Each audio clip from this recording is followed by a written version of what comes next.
Thank you, Mr. Chairman. I appreciate that, and thank you to the justices for joining us today. I wanted to follow up on the shadow docket issue, emergency docket issue. We're not policing your vote. Call it whatever you want. Whatever you want. I recognize the sensitivity about it, but I do, and I thank you for your comments about this. We found comments that you all had made at public events, and so I thought it's something that I could raise. One of the things I wanted to ask about is with respect to the injunctive relief, temporary injunctions that were put in place that had come up to you all, and you all looked at it, irreparable harm. I think, Justice Barrett, you kind of noodled about this publicly on a couple of occasions. And I wanted to get your take on that, because just to be candid, I represent Prince George's County. We have tens of thousands of federal employees who've been laid off or forced out during this time period, in part during what's been going on with the litigation in these cases. And frankly, the strategy for many of these was, if you can get injunctive relief for them so they can stay on the job, at least they can, keep their house, keep their kids in college, make sure they can put food on the table. To the extent those injunctions were lifted, because I guess some of these don't have opinions, but I guess some of the justices thought that this didn't constitute irreparable harm. It was pretty damaging from the perspective of them. And it looked like the analysis was focused mainly from the government, or I mean the Trump administration's perspective. So I wanted to get your take on that. To me? Well, yes, ma'am, but to both of you. Let's see. So I think the specifics of individual cases are something that we're not prepared to get into in the hearing, just because that would be, especially, I don't know exactly which of the orders that you're talking about, but especially if they were unreasoned orders, then to talk about the reasoning of them would disclose the internal deliberations of the court, which would be inappropriate for me to do. I would say that in our opinions, including in our emergency docket opinions, we lay out the factors that are considered, in considering grants of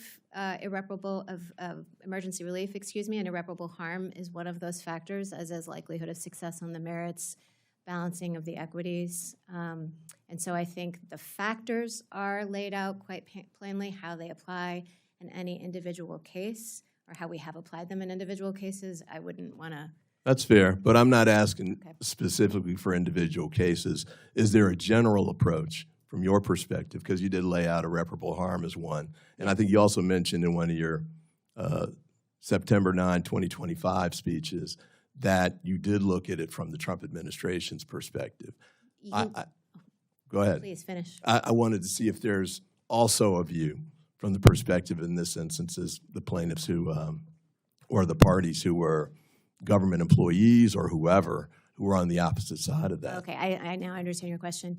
Yes, those factors, they're from a case called NCAN. Those factors, it's built into the test itself that you gauge irreparable harm, likelihood of success on the merits from the point of view of the applicant.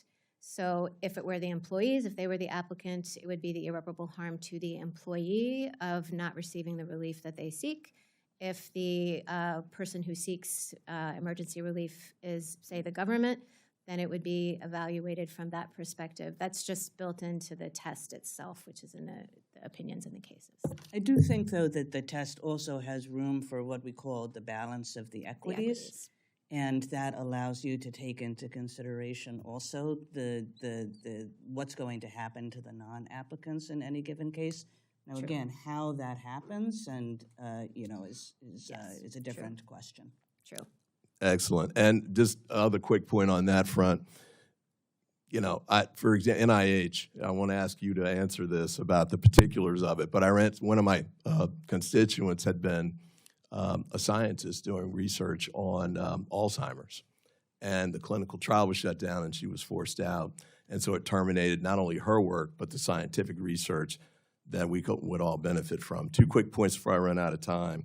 One is the Secret Service, from the standpoint of your work with respect to your protection.